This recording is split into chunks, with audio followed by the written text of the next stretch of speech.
संसार संसार म्हटला की एकाला भिंत तर एकाला छत व्हावं लागतं. संसार म्हटला की एकाला भिंत तर एकाला छत व्हावं लागतं. संसार म्हटला की एक जबाबदार व्यक्ती म्हणून वागावं लागतं. संसार म्हटला की एक जबाबदार व्यक्ती म्हणून वागावं लागतं. संसार म्हटला की न आवडणाऱ्या गोष्टींनाही कधी कधी आवडते असं म्हणावं लागतं. संसार म्हटला की न आवडणाऱ्या गोष्टींनाही कधी कधी आवडते असं म्हणावं लागतं. संसार म्हटला की दोन वेगवेगळ्या व्यक्ती एकत्र येणार. संसार म्हटला की दोन वेगवेगळ्या व्यक्ती एकत्र येणार, मग एकाला दुसऱ्याला सांभाळणारं व्हावं लागतं.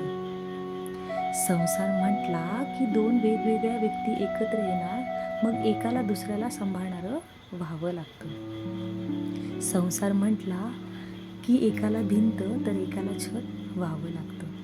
संसार म्हटला की एकाला भिंत तर एकाला छत